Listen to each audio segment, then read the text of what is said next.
It's time to get inside the Giants Huddle. Let's go. On Giants.com. I like it. And the Giants mobile app. Boom, give me some juice. Part of the Giants Podcast Network. Let's roll. Welcome to another edition of the Giants Huddle podcast, brought to you by Citizens, the official bank of the Giants.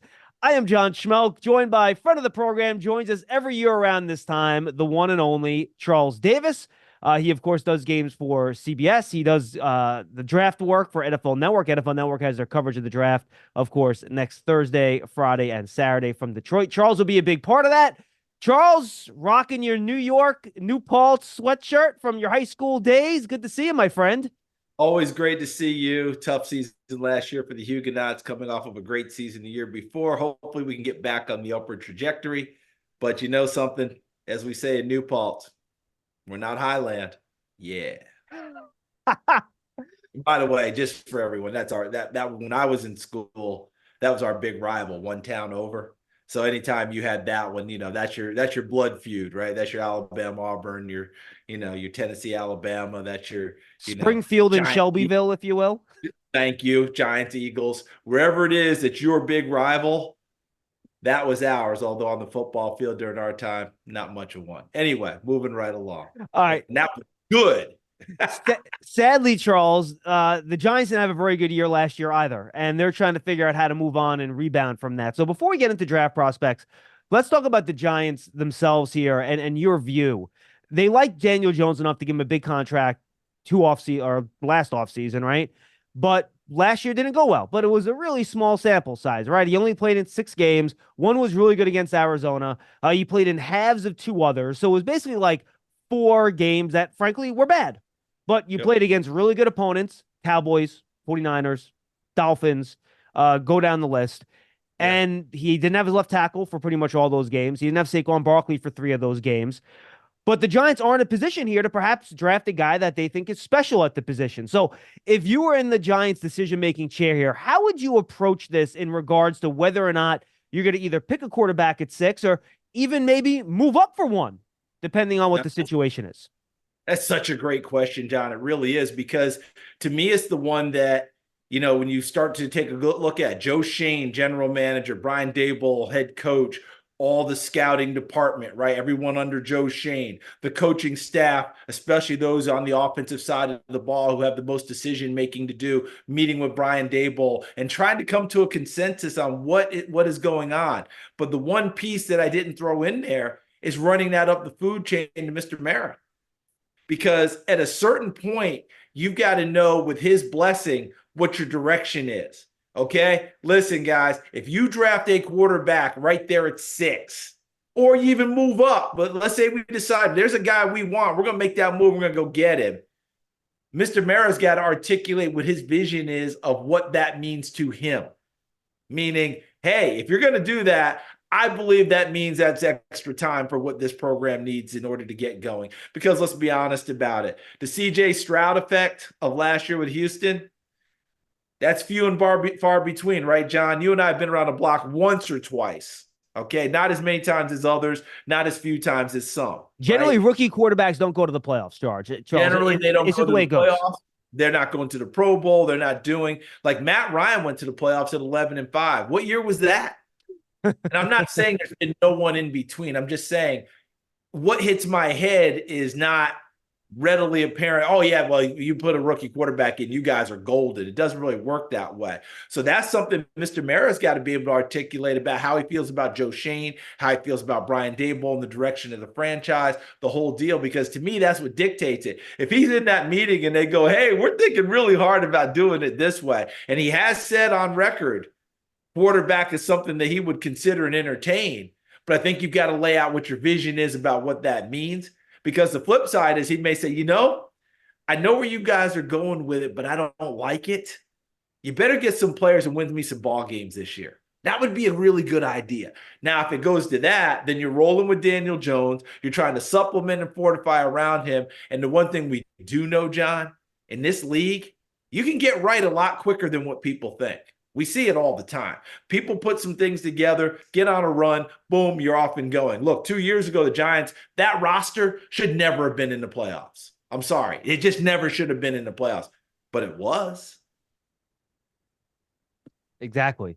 And John Mara has said he would, if they want to get a quarterback, he'd be fine with that. He'll obviously, and this is how he operates, right? He's going to let the general manager and the head coach make their decision, and he's going to back what they do. I guess the way I've been putting it, Charles, is your decision as to whether or not you draft a quarterback almost has nothing to do with your evaluation of Daniel Jones, right? Because you made that decision 2 years ago. You have the injury factor, which is why we're having this conversation at all, right?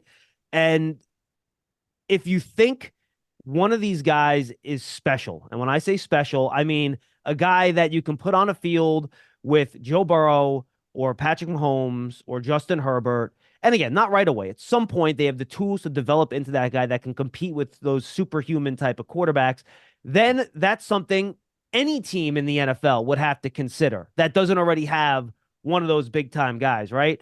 So I guess my question for you is, of this group of quarterbacks, which one of these guys, or more than one of these guys, aside from Caleb Williams, who obviously is going to be off the board at 1, has it in them to become one of those superhuman, superstar level quarterbacks at some point?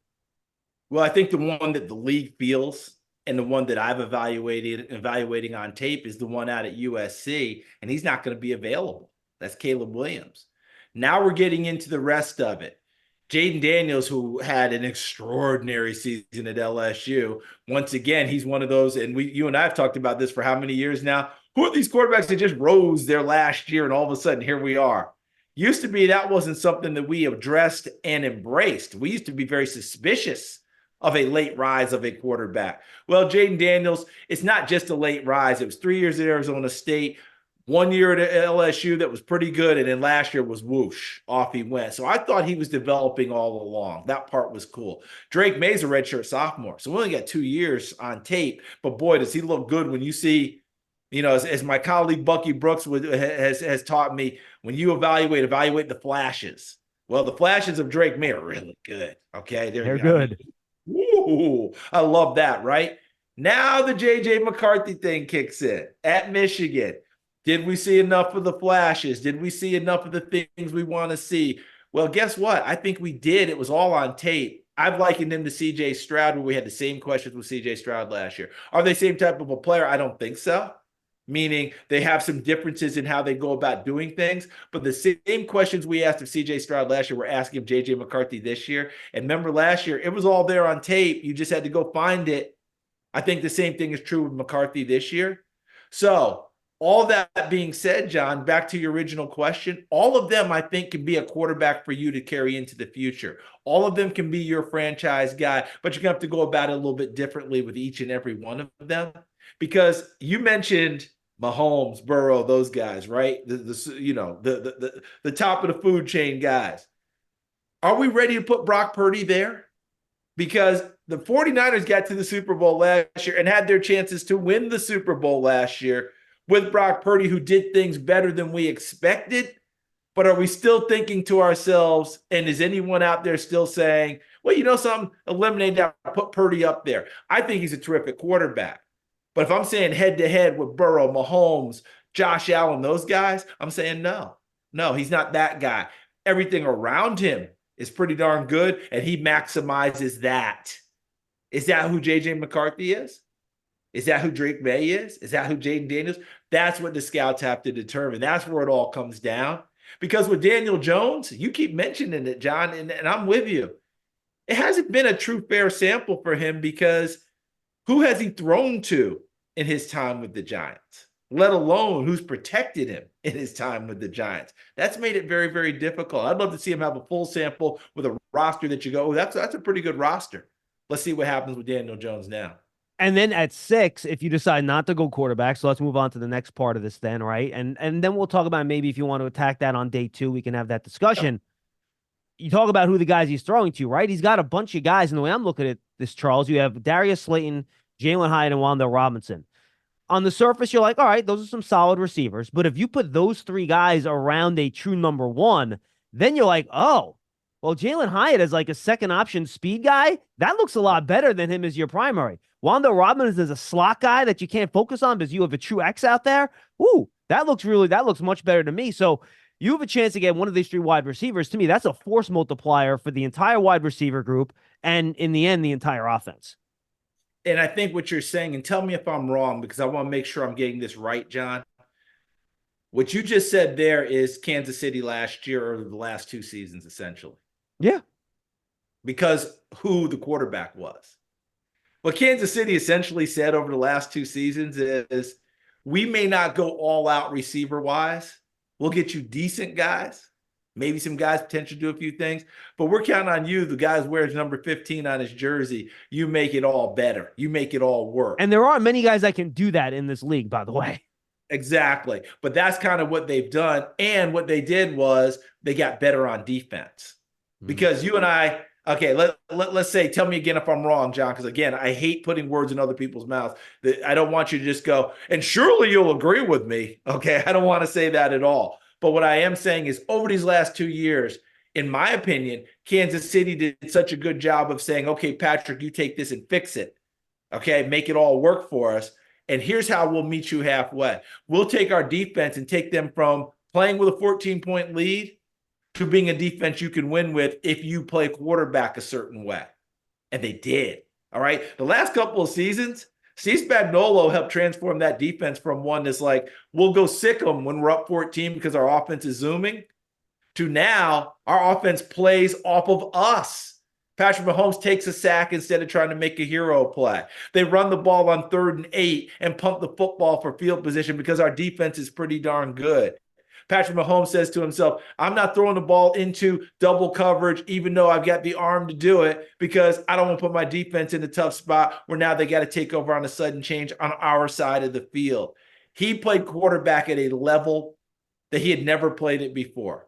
And I know what people are saying. Forget the numbers. I'm talking about understanding who your team is, understanding how to manage a game correctly, understanding what it's going to take to win on that particular day that you're playing that opponent.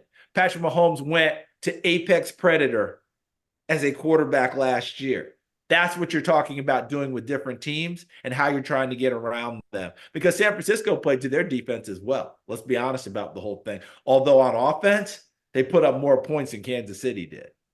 Yeah, and I think if you add that number one, because look, not many quarterbacks can do that, right? That what Patrick Mahomes could do. And I think to give, if you're sticking with Daniel for this year, to give this Giants offense a chance to compete, right? I think if you have a chance to add that number one wide receiver to the room, it would elevate everything going on around them. How do you have those top 3 guys stacked on your board, Charles? On mine, I love Neighbors, but, see, what happens is I've got guys who are, to me, the clear one. Quarterback is Caleb Williams, Marvin Harrison Jr. at Ohio State, because we're in that nitpicking time. Yeah. We're almost close to coming back around to, oh, yeah, that's right, Marvin Harrison's the top receiver. We're getting close. We're almost there. To me, he's the number one guy. Neighbors is 2, not a monster gap by any stretch of imagination. And right now, I'll put it this way, John. If somehow this gets to Malik Neighbors, he's going to want to put a Cobra clutch on me. You talk about a competitor, and he sees slights everywhere. And if you tell him he's not this, like he lost a Biletnikoff Award last year by like 1 or 2 votes or whatever it was. And my man wanted to just take everybody out who didn't vote for him. He translates that into on the field play. So to me, Neighbors is the next guy out of LSU, just a fierce, monstrous competitor. I'm telling you, malevolent out when he runs routes. My next guy is Rome Odunze out of Washington. Another monster competitor, just oozes out of him where he wants to get after it. Not quite as fast, I don't believe, as Harrison and Neighbors, but everything else you want. We were at the combine, John. I think he's still back there trying to get his 3-cone drill with the time that he likes, only because he was competing with himself. He wasn't competing with anyone else. He's like the best golfers in the world. You go play the course, shoot your number, and see if anybody can deal with that. You don't have to play against anyone else because you're one of a very few people, and that's what Odunze is for me. But there's so many other receivers in this draft. We'll see how it all breaks down and goes. But if the Giants want to go at 6 and get one of those top guys, I think the way the board's going to fall, they may very well have 2nd pick of the top receiver group.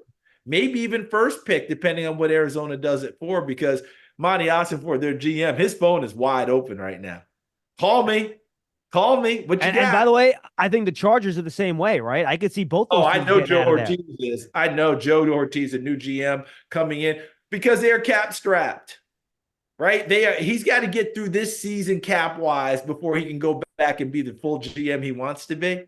I mean, why is Keenan Allen not there? You and I both know why. And Mike Williams, same thing. Right? Mike Williams coming off of injury, cap again. Joe's got to get that cap managed the right way. So, yeah, he'd be happy to listen to you if you want to call him at 5. So that's 2 teams now that we're talking probably people coming up trying to get to a quarterback area. Well, guess what? You may very well have first pick of those receivers that are out there. And, boy, wouldn't that be fun? Yeah. Final question to the top, Charles. I don't think I actually got your stack. So, was it the order you listed him at quarterback? Harrison, Daniels, May, McCarthy? How about quarterback? Quarterbacks? Williams, Daniels, May, McCarthy. There's a lot of chatter about McCarthy being the second guy off the board now. I mean, you're hearing it, right? It's crazy. Honestly, Charles, to me, it's crazy. I look, and I did not think I was going to like McCarthy's tape, but when I watched the tape, I'm like, all right, I see the 3rd and 7, 3rd and 10, a lot of stuff over the middle, accurate. But, he throws a bit of a flat ball for me. I don't like the vertical stuff all that much. I just can't put him up there in the same category as Daniels and May. I don't see that same, to your point, though. I don't see as many flashes of the super high-level play as I do with the other 2 guys. The flashes are there. You're not going to see as many of them. And I'm not trying to convince you otherwise. I'm just saying what 100%. We're encapsulating. They are all there. You're not going to see as many, partly because of how they went about their business. You talk about old school offense now. Line up and beat you up. Okay. We will just, okay. I just saw Creed 2 or 3 or whatever, where he fought Drago's kid in the whole thing. Right. And guess what? I Will Break You came up again in the movie. That's how they went about their business at Michigan. I Will Break You. And never in my life, John, you and I have grown up in the Northeast. Did you ever think you'd watch a Penn State team in the second half of a Big Ten football game, of any ball game, that someone ran it 28 times and officially threw 0 passes and beat you on your home field? What they do. That's what Michigan did last year, which is one of the reasons we don't see as many things from McCarthy as we'll see from other people. Hey guys, this is Matt Jones, Drew Franklin from the Fade This podcast. We got a great episode coming up, picks in all the sports, football, basketball, we do them all, but here's a preview of this week's episode. Do you think it's more embarrassing to dye your hair or to have hair plugs? I don't think either are embarrassing if you're not trying to conceal it and act like you didn't. Okay, so you think if you just come out and go, I got hair plugs. Yeah, like check out these hair plugs. I mean, don't just walk around, hey, tapping, hey, stranger, I don't want you thinking this is natural, but I mean. Do you have to do that with everyone you meet? Try to act like they, you know what I mean? Yeah, but I mean, like John Cena got it. When John Cena came back to wrestling, he had a bald spot, and now he doesn't. Mm-hmm. Do you think he should be required in all interviews to say, look, by the way, I covered up my bald spot? Yeah, I guess it's weird. I mean, you don't wear a sign or put a sign in your yard, but. All right, so what about toupees? Those are the most obvious. But let's say you're like Bill Self and you can get it to where it looks good. His is magical. I don't even know if his is a toupee. It is. I think he went into the future and had a procedure we haven't even discovered yet. And this episode was brought to you in partnership with DraftKings. To hear more, listen and subscribe to Fade This on iHeartRadio or wherever you listen to podcasts. You love turf. You're good at it. So you start a turf biz. Business grows, your savings grow. Become the most celebrated name in turf. Are you ready for all that life brings? Absolutely. Giants Huddle podcast brought to you by Citizens, the official bank of the Giants. From game day to every day, Citizens is made ready for Giant fans with insights, guidance, and solutions. Learn more at citizensbank.com. Question about Michael Penix for you, Charles. We know about the health issues with him, right, in the medicals, which we don't know anything about. So let's kind of push that aside. Based solely on your... We're not going to play a doctor on TV? That's a good idea. I am not. So let's push that aside. Simply based on what you've seen on tape. If he had a spotless medical record, where would you have him, and what would be your evaluation of him in terms of when you think he would jump off the board? Spotless medical record, we're in there with the fist fight about, do we have a stack of 5 instead of 4? Because the last 2 years have been awfully good, okay? I think that when you have a medical question that comes into play with all the injuries he had at Indiana, now his side's going to say, don't forget, the last 2 years at Washington, he answered the bell every single time, and he did. And last year he played almost an NFL season because of the college football playoff, and he answered the bell every time. Yeah. See, once you start bringing medical into it, you know what else I think happens? I think psychologically you start to pick more nits on the player because you don't want to fall in love with a medical guy, right? So you try and find other things. And you mentioned McCarthy and the flat ball that he throws in your evaluation. How many times you heard that about Penix? Okay. He's got a big time arm, man. Whew. Monster arm, and the feet don't always have to be set for that monster arm to still operate. And I think he showed a lot of poise. I think he showed a lot of toughness and leadership as he's gone along. Look, sometimes we get into stuff and things we will take and put to the side with some people, other people will bring to the front. I don't think that we should ever discount this head-to-head twice with Bo Nix last year. Big ball games, big games. And those two went at it, and they were really good. Penix's team won both times, and Penix was a big factor in doing so. So I don't want to discount that. He's going to rise up in the big moments and play. The medical is going to scare the heck out of a lot of people. And you and I both know, Don, it's team to team. Because we have Leate Latu, the great edge rusher who's in it. The University of Washington wouldn't clear him. He ends up going to UCLA, working with a doctor, getting cleared, and playing since then. So we've seen this many, many times. Each team has their own risk that they're willing to take on a medical guy. That's what's going to be the question for Penix, because John, I'm going to leave it at this. He's good enough that he's a first round candidate. And the way quarterbacks come off the board, he could very well go. Okay. We see it all the time, right? Christian Ponder got pushed up to 12. EJ Manuel went at 16. We can do this all day long. But there's a big thought in me that says, if it goes the way it's supposed to go, he goes in the second round with Bo Nix. Fair enough. I've had trouble, Charles, parsing the running back position in this draft class. I have like 6 or 7 guys with very similar grades as, early third round type of picks. Who are the guys you like? Who are your favorites that you just watch and you go, you know what? I feel like this guy's going to be a good NFL player. I'm going to give you 2 who don't have a lot of tread on the tire, but one's coming off of an injury, and that's what the issue is Jonathan Brooks at Texas. Because he had 8 career starts, and all 8 came last year before he got hurt. Because he was behind Bijan Robinson, Roschon Johnson, all of those guys. But when he got his opportunity, he was special out there. Okay. Down the stretch, I think he had 5 100-yard games and a 200-yard game, 6 games out of 8. Never pretty darn good, right? Gets hurt. Now he's come off the ACL. We know that that's going to set him back. Probably not going to go as high in the draft as he should, but I really like him. The other is Jaylen Warren, who didn't touch it that much at Tennessee. All right. He's not a bell cow back. Jalen Wright, right? Excuse me, Jalen Wright. Thank you very much. My fault. All good. The Pittsburgh guy? Yeah, Jalen Warren's the Pittsburgh running back. Trust me, I get these names flopped all the time too, man. Don't worry about it. My apologies, especially my apologies to my fellow volunteer. But his yards per carry last year was like 7. All right. When he touched the ball, he moved it and got it done. And he didn't have a ton of carries. So I kind of like that about him. I feel like he has some like Devon A-Chain in him a little bit. That type of player. Yeah. Now A-Chain, of course, when he just hits, boom, when he hits go, that's frightening, right? Wright has a little bit of that in him as he goes. I don't know if he's quite as sudden as A-Chain. That's a whole different category, but I like where the comparison is on that. So those are my top 2 in terms of the reasons why I like them. Trey Benson's another one. Injury at Oregon, not many carries, goes to Florida State.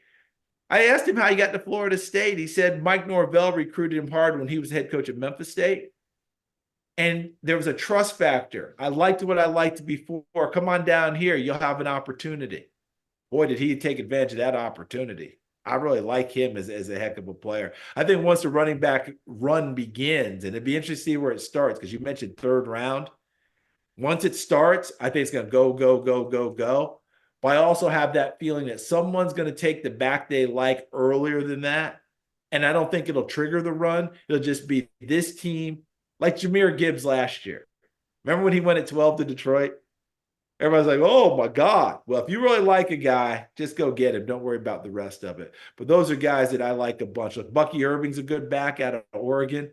Little more of a slight build. quicker than fast, as I discovered at the combine. Because when I watched him run, John, I thought he was like a 4.4 guy. He ran like 4.56 at the combine. But the quickness and the change of direction, it's all there. Those are some of the guys that I would throw out there. Please throw me some more names because, there's a whole bunch of these running backs. No, there are. Look, I like Dre Davis out of Kentucky. I think he's a guy that nothing jumps out where it's like, oh, wow, that shot. But he just does everything well. He does. And he's also, you're going to hear this if you haven't heard it ad nauseum already, you're getting close to ad nauseum. 1,000 yards at 3 different schools. Correct. But let's make sure we get it. Let's make sure we get it right. It's 1,000 career yards at 3 different schools because he didn't get 1,000 yards in a season at Temple, but he had 2 seasons there, so he went over 1,000 yards. 1,000-yard season at Vanderbilt, 1,000-yard season at Kentucky last year. And there were some Benny Snell traits there, weren't there? Remember what they called it at Kentucky when Benny Snell was there? They called it Benny Snell football. Yeah, because the stretch they would just grind you and run it. Plug in the Florida tape last year, Kentucky, Florida. That was Ray Davis football with well over 200 yards in that one. The other guy I really like that. I think because he hasn't participated much, Charles, in the post-draft process because of injury. I think Will Shipley out of Clemson's an awesome running back. He can catch it. I know he's not the biggest guy in the world, so maybe he's not an 18-carry-a-game type of guy, but he's elusive. He can catch it. He's quick. I think he's, more than fast enough to pull away. I think Shipley, a guy, just because, again, he's been hurt, is a guy that a lot of people haven't talked enough about. Agreed. And his style of play, run between the tackles, run to the perimeter, catch it out of the backfield, stand in the pocket and protect your quarterback. It translates to me to be a good player in the NFL. Remember how I was telling you about the guys I like because there wasn't much tread on the tire? There's a lot of tread off the tire with Will because he had a lot of use at Clemson, okay? So that's going to be something people are going to be evaluating and going. Because, one of the reasons Derrick Henry went in the second round at Alabama was people were wondering if he could get that big body going fast enough in the NFL to have an effect. And as we learned, yes, he could. But he didn't have full-time running back use at Alabama until his last year. That's when he got all of his carries. That's when he got the 2,000 yards. That's when it all happened. Prior to that, he was always with a 2 or 3 person rotation system. Will Shipley hasn't had as much of that at Clemson. When he's on the field, he's on the field. Oh, and again, he's on the field. A lot like Christian McCaffrey at San Francisco. You're ready for a change. Payday comes early with Citizens, so go to that retreat. New You moves to the country. Now you're raising goats and launching a lifestyle brand. Are you ready for all that life brings? Giant fans love a winner. It's why they love Citizens, named a 2022 Best Bank in the U.S. by The Banker. As the official bank of the Giants and sponsor of the Huddle, Citizens is made ready for fans of Big Blue. Learn more at citizensbank.com. Joined by Charles Davis here from NFL Network. You can find them on Path to the Draft over the course of the week, the next couple of weeks. And, of course, he is part of their live coverage of the draft in Detroit, Thursday to Friday. I believe it's April 25th to the 27th. So make sure everybody go and check that out. Charles, day 2... guys up front on defense. The Giants always trying to shore this up. They make the big Brian Burns move last year, but they lose Leonard Williams, right?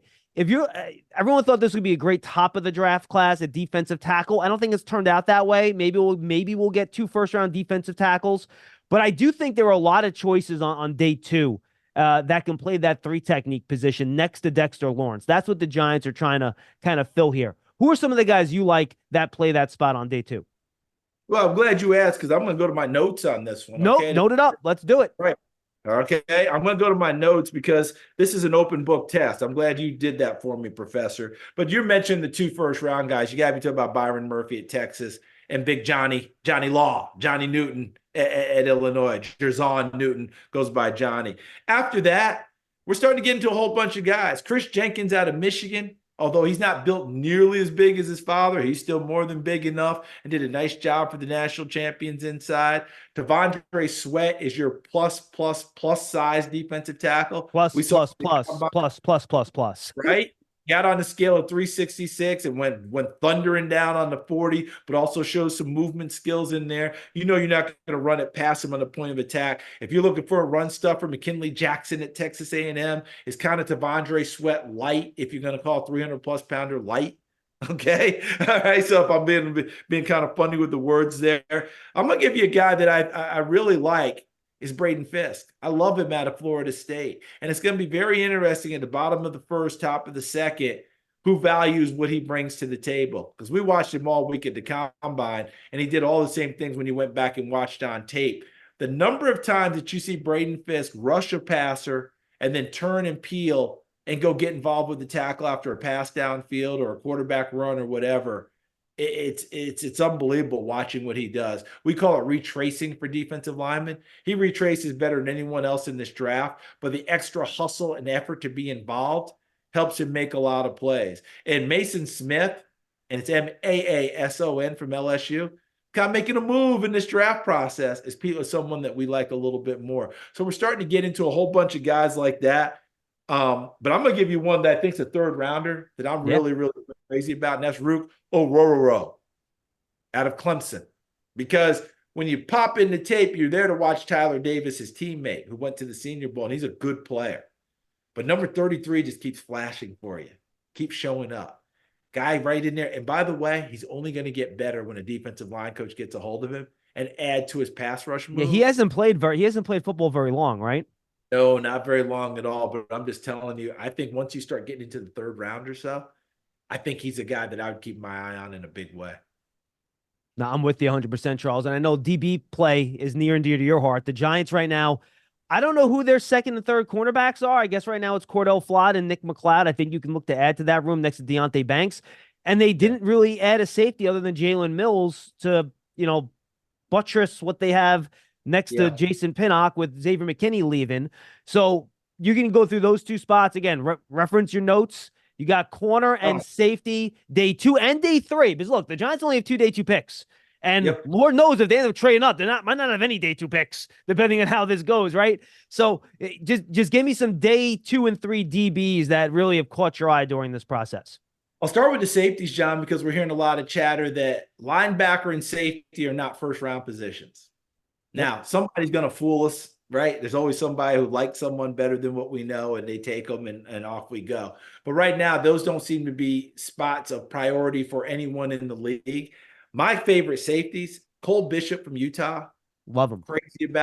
Absolutely crazy about. Can he play the high safety? Yes, he can. And if so, he'll clean up anything that comes through to his spot. But he really does his best work down low, right? He gets down into the box area, makes a lot of plays on the ball, knocks the ball free from people. And by the way, I think he got everyone's attention. We're at 4.45 at the Combine. I'm not sure how many people saw that part coming.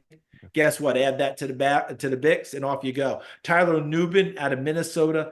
I say this every year. Whatever they're doing up there, PJ Fleck, on the defensive side of the ball, coaching the secondary, I want a piece of it because the instincts of their defensive backs that come out and how they make plays on the ball is consistent when we talk about a Minnesota defensive back. And this year's Tyler Nubin, the safety, another one who's similar to Antoine Winfield, ball magnets, as we like to call them, right? He shows up around the football, makes plays on it, gets into the passing lanes, tackles well. He would be a guy that I think that you got to take a good hard look at. If you want a pure, strong safety who plays like a buzzsaw, Jaden Hicks at Washington State.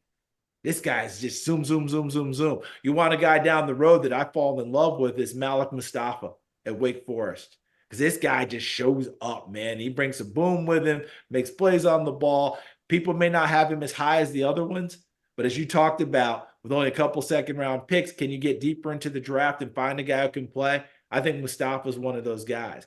Now, if we're getting into the corners, oh, boy, you and I both know there's going to be a run on corners. Okay, there's going to be a run in the first round, and we're going to see it all happen. But now we got to get into past that. Who are the guys you like? Kamari Lassiter at Georgia, who's a borderline first-round guy who I think is going to get pushed to the second.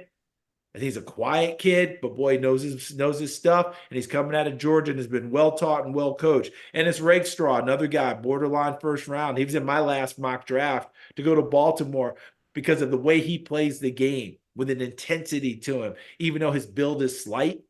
He played like a Raven, as I like to say in my second mock draft. But again, he's a guy who's borderline who might get pushed to the second round and go play. And then right on down the line, you've got a ton of guys. Chris Abrams-Drain from Missouri, who's much more of a slot for me. TJ Tampa from Iowa State. Josh Newton from TCU. Shaw Smith-Wade from Washington State is going to be much more of a middle round guy. But what's happening, John, is with all the increase in wide receiver play, you've got to have a counterbalance. So we got to get more corners out there. And I've said it for 3-4 years now. If you're the third, fourth wide receiver on your team, see if you can backpedal, because you might end up being the first or second corner on your team with that athletic ability, and off you go from there. So it's going to be fun to watch as it all goes, but there'll be no shortage of corners that you'll want to take a look at in this draft. Safety's not quite as deep, and that's going to be the interesting part as Joe Shane and crew go through it about trying to replace Xavier McKinney. Look, Julian Love is now in Seattle for the second year. You know, those kind of guys who gave you such good play back there, you got to want to get them, because how many times do you turn on a ball game and you do it, John? You talk about that third safety playing as much as a nickel corner these days. Yeah, and like a guy like Javon Bullard fits that, right? Who's kind of like part nickel corner, part safety. He would be that perfect guy for that spot. He would. Him and Tyke Smith from Georgia as a collaborative crew. Bullard played more of the high safety, although he could drop down in there. Tyke Smith played more of the underneath, that kind of what people call a star position or whatever each team calls it. But it was funny because when we were at the Combine, both wanted to do the opposite to show the NFL I can do these things. And by the way, they can. Yeah, and Bullard's 40 time at the Combine certainly helped him. He broke that 4-5 spot. Get our attention with it, no doubt. Absolutely. All right, so last question before I get your prediction at 6, Charles, which I'm going to hold you to, and you better be right. Otherwise, I'm never going to do this with you. I know. This will be the last time you speak to me. If the Giants don't go wide receiver at 6, maybe they go offensive line, maybe they go quarterback, whatever. The good news, in reference to your last answer, is that there are approximately 1 billion wide receivers in this draft that you can draft, and they're going to be good players. Now, they might not be number ones, but they can be a guy that can certainly help your room. So if this could be at any point in the draft, who are your 2 or 3 favorite non-top 3 wide receivers, or even non-first round wide receivers that you think people are sleeping on and really have a chance to outplay where they're going to get drafted? Oh, man, I knew you were going to ask that, and I should have prepared even better. But it doesn't take me long to get there, okay? You ready? Yeah, I'm ready. Let's do it. Xavier Legette from South Carolina, big, strong, physical kid. I really like him. And when he ran, 4.4, a little bit sub 4.4, boy, he opened up my eyes on that one, okay? Jamari Thrash from Louisville. I like that. He can get up and go now, all right? And I just think that he just shows up, plays, makes plays, and continues to make plays. If you want to get a slot that I just crazy about, is Ricky Pearsall from Florida. Going to play hard from Arizona State to Florida transfer. Yeah, we're going to see the spectacular catch over and over and over. How about the routine catches? They just made the catch, got upfield, picked up the first down, has some toughness to him to be able to go inside and make plays. It's too easy, but you got to say Luke McCaffrey from Rice. All right, just continues to just show up. You keep thinking to yourself, okay, I know it's bloodlines. Am I elevating him too high? No, I don't think so. He's going to be a good receiver for someone. Javon Baker, UCF, an Alabama transfer, was in that Alabama receiving room. Tough, right? He can get it done, and he's a really good player. We're starting to get into day 3, I think, John. Yeah. He can flat out play for you. He can play in the slot especially. And if I want a guy on the outside that I'm going to take a shot at, I really want to take a look at this kid at Holy Cross, Jalen Coker. All right. Now, he's more 6'7" for me, but he's a big kid on the outside, has made some plays. Holy Cross is a program that continued to get better over the last few years. It got so good, their coach ended up getting another job. I think he ended up going down to James Madison, taking over there. So these are the types of players that I like, catch my eye. I could go on and bore you with a whole bunch of them all day long, but there's so many. There's so many. It's crazy. There. I'm eager to see what people do with Devontae Walker at North Carolina, because I think he and Keon Coleman both were rated higher as we started the process. But the sense I'm getting is they're rated lower now, but they're still really good football players. And I think Keon Coleman has a little more bounce to his game than maybe he's getting credit for. And Devontae Walker was getting nailed for one, a really bad day, a couple bad days at the Senior Bowl. But boy, his production when you put on the tape and it's time to play is pretty darn good. And he didn't drop the ball during the regular season. That was one thing that I wanted to see him run routes. He actually did that pretty well at the Senior Bowl. He got open. He just couldn't catch the damn thing for whatever reason. And sometimes, it's like the old, you get on the merry-go-round and you just can't get off. And then that might have been one of those weeks for him. He just couldn't get off. But you're exactly right. You turn on the tape, no one ever came in there questioning his hands. So I rely more on the tape for him. than I do for the couple of days at the Senior Bowl in terms of catching the ball. Yeah, I'm with you. All right, final question, Charles. When all is said and done, and this is going to air for another 4 or 5 days, so maybe we'll know more before that, but I'm going to ask anyway. What do you think the Giants end up doing at 6? Because I got to be honest with you, I have no clue right now. I don't think any of us do, and Joe Shane and his crew are going to do another wonderful job in putting it all together. I just like that organization and what they do. But I just think that if you're going to ride with Daniel Jones, I think you kind of are right now.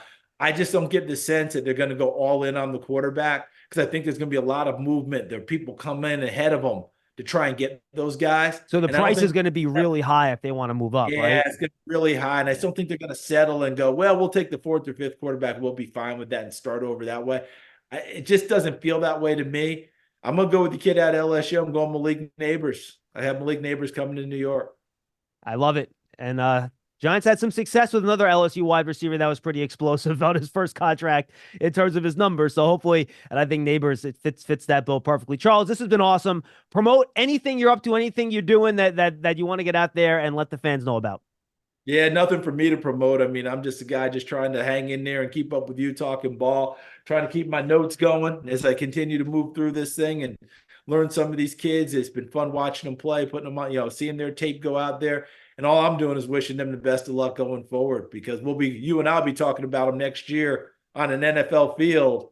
And won't that be fun to watch? Yeah, we want all these kids to succeed. Charles, we know how much you love this process. We thank you for joining us every year. You're a pleasure. We'll talk to you soon. Thanks a lot. Appreciate it. You take care of yourself, John. You're a growing business, which means you need every spare hour you can find. That's why the most successful growing businesses are working together in Slack. Slack is where work happens, with all your people, data, and information in one AI-powered place. Start a call instantly in huddles and ditch cumbersome calendar invites. Or build an automation with Workflow Builder to take routine tasks off your plate. No coding required. Grow your business in Slack.